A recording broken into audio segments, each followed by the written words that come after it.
Hi.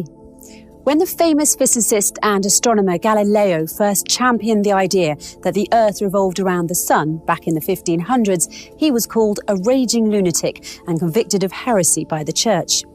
He was then sentenced to life imprisonment and died under house arrest around 9 years later. But if a 10-year-old tells his science teacher that same fact today, nobody even bats an eyelash. So what's changed? Lots of things.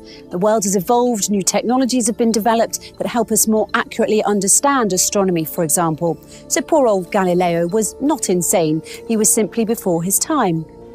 Luckily, scientists today have more advanced tools and gadgets that can help them avoid meeting the same fate as Galileo, but sometimes their claims still make us do a double take when we first hear about them, especially if we don't have a background in science and physics. Let's look at an example, shall we? In their published works, two different scientists, Tom Garrison and Michael Allaby, both compare mountains to ships. Yes, you heard me. Mountains, those tall, massive structures that protrude out of the earth in such a stately, solid way, and ships sailing in the open water. Sounds like an odd coupling, but the physical law of buoyancy, developed by the Greek mathematician and inventor Archimedes, would say otherwise.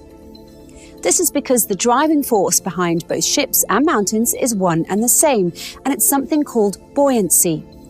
Now, the words buoyant or floating don't usually pop into our heads when we think of mountains.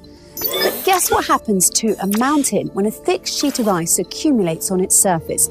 The rock sinks into the mantle under its weight, just as a ship sinks deeper into the water when it's loaded with cargo. And what happens to the mountain when it erodes or after the removal of the thick sheet of ice from its surface? In much the same way as a ship rises again when the cargo is removed from it, the Earth's crust will rise again in response to the reduced load on the mountain. We know all this today from the research conducted by scientists such as Garrison and Allaby in 2013 and 14.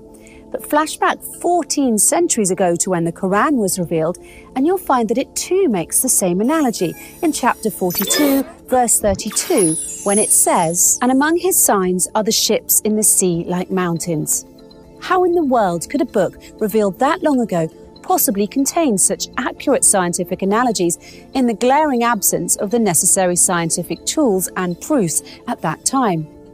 Yet another example of modern science mirroring the Quran relates to the concept of inertia. In 2011, in the 39th issue of the Thresholds Journal entitled Inertia, one of the articles, written by Dr. Caroline O. Fowler, who has a PhD in the Department of Art and Architecture from Princeton University, is entitled "Standing Mountains Move Like Clouds." And you thought the pairing of mountains and ships was bizarre.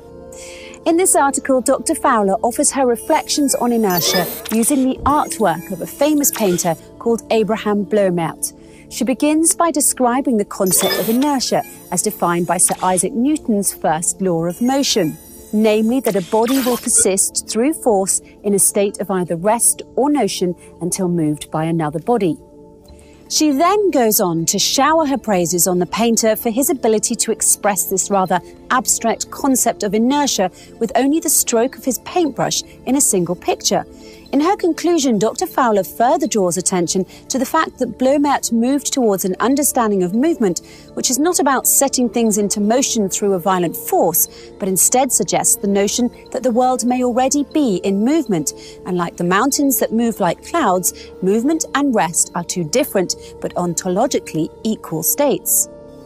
It is impressive when art is able to depict scientific notions in a straightforward way.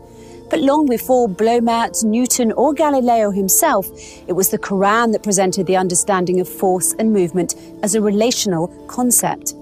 In chapter 22, verse 88 of the Quran, it reads, "And you see the mountains and think them solid, but they move like clouds. It is God's technique which has established everything perfectly."